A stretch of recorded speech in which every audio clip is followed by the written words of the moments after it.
Good evening, ladies and gentlemen, and welcome to Story Time. That time when I have the chance to look around the world that isn't under our direct control, and we can see what's happening in the world, really. Now, let's see. We've seen probably the main difference is we know that we're now Theramore. We've abandoned our holdings over in the Eastern Kingdoms. I believe Arthas has taken... Yeah, from the looks of it, yes, Arthas has taken control. And he is doing fairly well, all things considered. So good for him. Fun facts, fun things we've discovered so far is... If we go to... We're going to go to Dalaran real quick.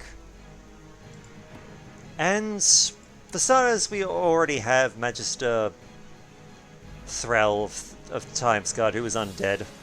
And honestly, kind of always has been. I believe he's undead by default. But he's not what's interesting. If we go to... Ah, yes, here we go. We go to the vassals. The fourth Chancellor of Dalaran, Edrin Shaul, is a Death Knight. An expert Death Knight as well. He's also a part of the Shadowland and Necromantic faith. So he's not a Scourge Death Knight, he's independent. And I don't know why. We also have Kel'Thuzad, he's still on the...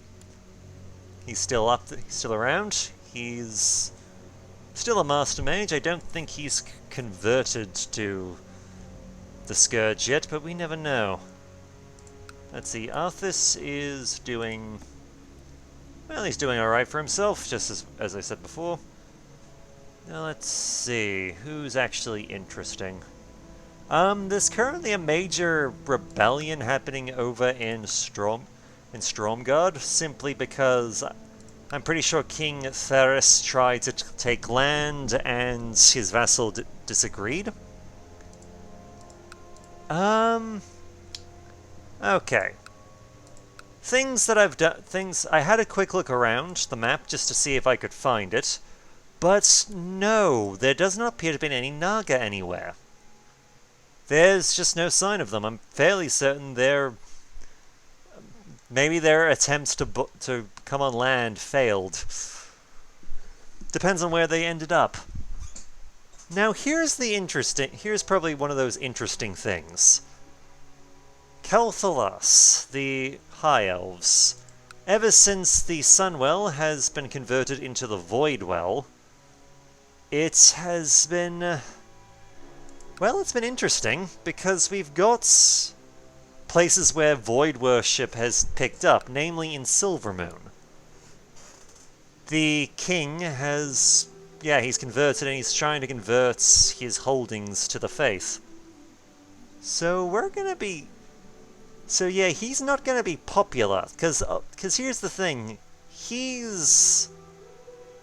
The fact that he worships the void as he does puts him at odds with basically everyone who still worships the Sunwell. Which, considering his wife, High Queen Sylvanas, is still a Sunwell worshipper, yeah.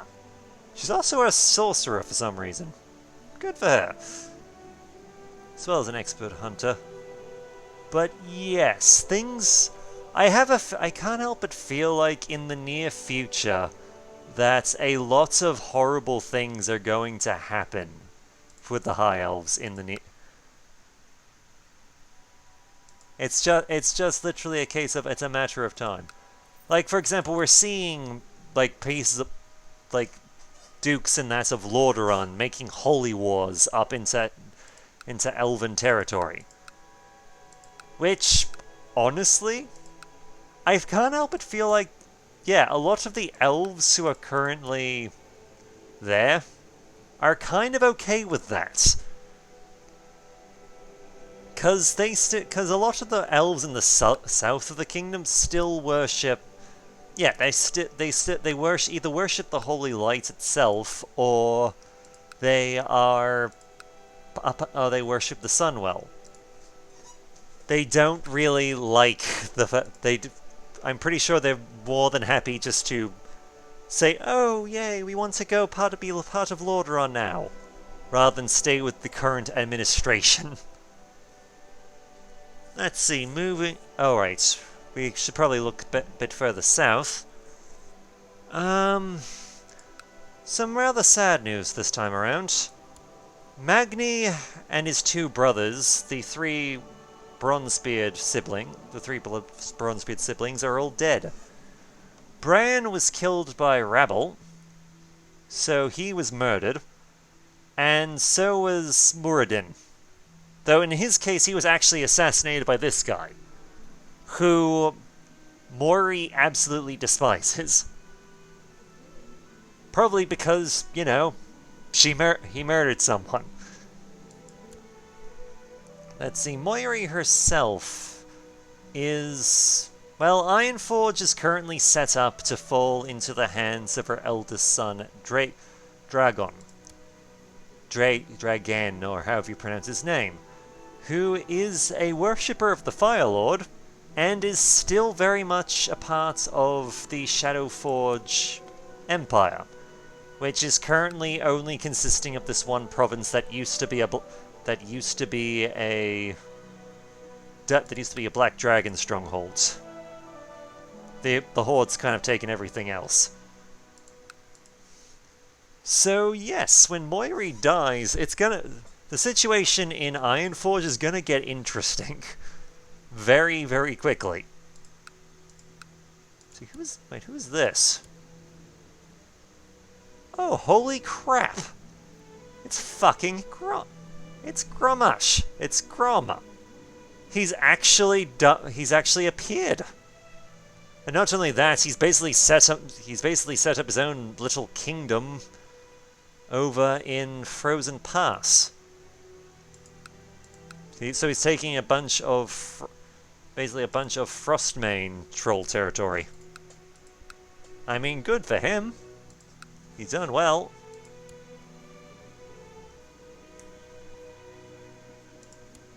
God damn, there are also there are things like orcs serving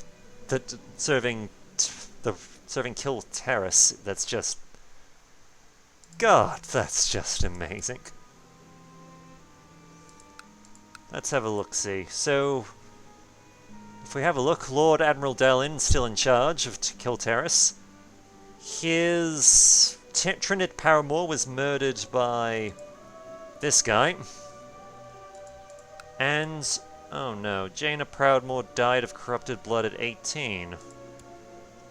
Well, that's just sad. Because yeah, though she died crippled. Not sure what she was crippled by, but, well, she's gone.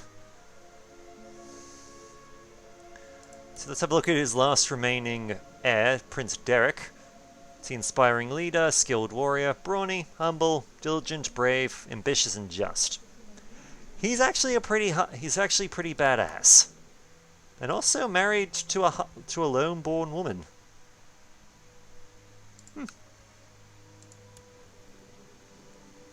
You know, good for them. We haven't had a situation where the Waycrest family has stepped up and taken over Keltoris.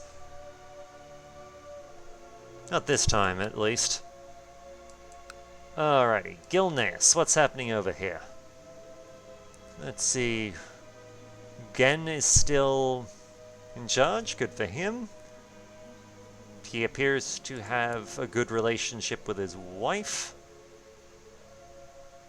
which is, yep, pretty solid. Let's see, children. Liam is... yeah, he's alright. Can't complain. Pretty good diplomat, pretty good learning. Kind of meddling elsewhere, but skilled priest. All good. And Tess is currently pregnant and has lover's pox. Not bad. She's also... yeah, she's also currently married to High Lord Darius the Just. So I think she's married. Yeah, she's married Crowley. Interesting marriage, but not. I don't think anyone's going to complain. Let's see, that seems to be all that's happening over there. We've got, you know, a patch of undead undead Vikings, which is always fun. Let's see, moving on to Zandala. Not a whole lot to report here, because we've got the Zandalari are basically fighting against King Zorek. King Korthek, in fact, of Vuldan, who, surprisingly, is actually the Lord has actually subjugated the Darkspear tribe to be a vassal of his. But yes, it looks like they're currently having another crack at their... It seems that the Zuldun and the Zandalari are having another crack at it over lands, which makes perfect sense. And let's see... Not a whole lot interesting things happening with the trolls at... Not the trolls, the goblins at the moment. Not a terrible lot. But let's see. And now we get to Kalimdor. A bit closer to home now. Let's see, we've got the King Feros of Ramaken has basically gone and either conquered or subjugated a lot of basically the lands around him. He actually managed to force the Zulfraki to be a tributary state of his. So, yeah, he actually owns a lot of southern Kalimdor right now. Let's see, what's happening over here is interesting. We've got Kogal and his bug allies down a little further are currently at war with Keeper Malfurion. So Malfurion's at war, and he's launched an invasion of basically down here against both of them, and he's currently winning. As surprising as that honestly sounds. He's currently winning that war.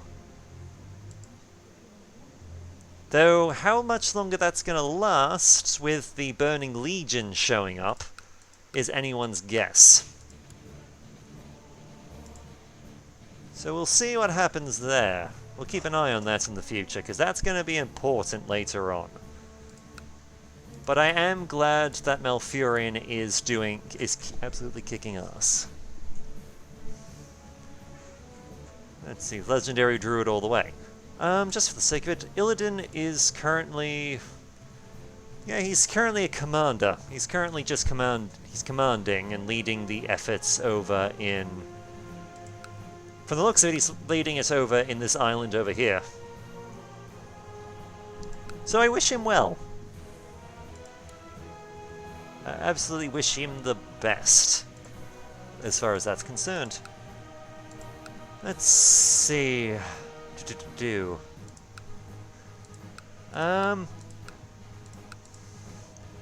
See, we got the various centaurs that have currently just sort of moved out and either subjugated or taken lands from the center. We're gonna have to deal with them sooner or later, but we'll work it out when we get there. We've got the Burning Legion invasion over here, which is something to be worried about. Sinaris and Sinada are currently have gone to war with Overlord Archimond, but how that's going to play out, we'll have to wait and see. Because I suspect they might get some goblin allies in the near future. And yes, one of those discoveries that I've recently made, while doing while looking over the world that has just been absolutely astounding is Lordaeron has a fair few of the furbolgs over here under their has become a faction member of the Alliance. And I have no goddamn idea how this happened. Like, they've literally signed up as a faction member. It's just bizarre.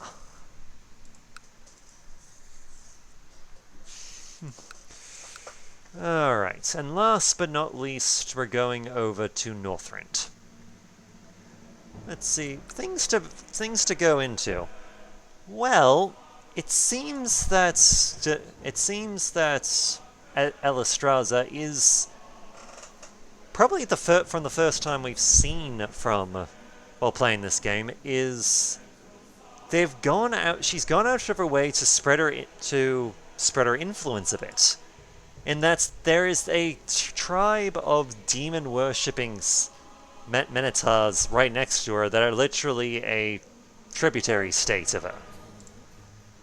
So she went out of her way to subjugate them. As for the rest of it, not a whole lot, but there is one major thing to keep an eye on. Or at least what I'm going to keep an eye on. Is the war between the Scourge and the Zuldrak. Because there is a war between the two, and at the moment, the Zuldrak is winning. Like, the Dothraki are currently winning the war against the Scourge. Granted, from the looks of it, it's not a clean war. It's not a clean war. If I had to guess, the Dothraki have lost a fair bit of territory, but has had some areas, attacked and kind of burnt to the ground. Namely, areas where the plague has hit, but a lot of the plague has sort of gone. If we can look at the map, a lot of the plague has sort of gone into the southern parts of Northrend.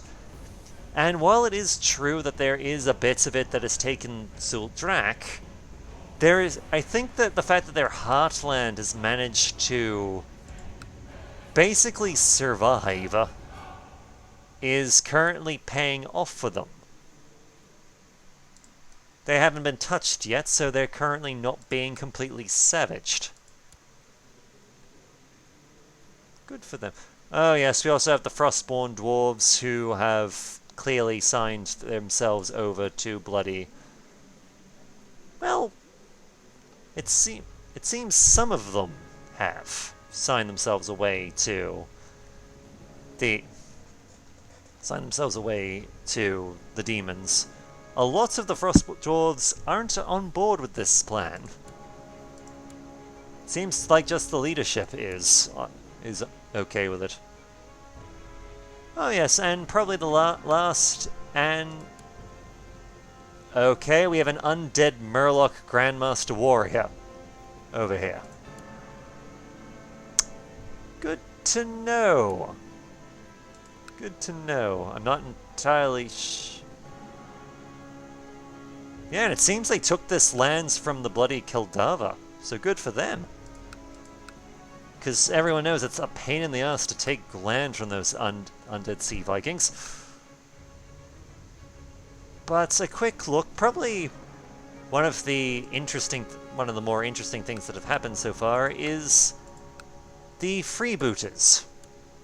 The North Sea freebooters are currently taking a fair bit of territory in the Boran Strand, or the Boran Chandra, to be more precise.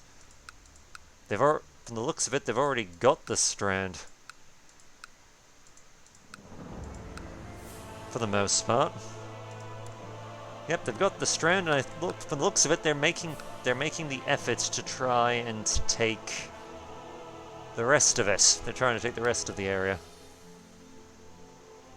So, yes, they are. So it will be interesting to see if a bunch of freebooters will actually become a serious threat on the continent of Northrend.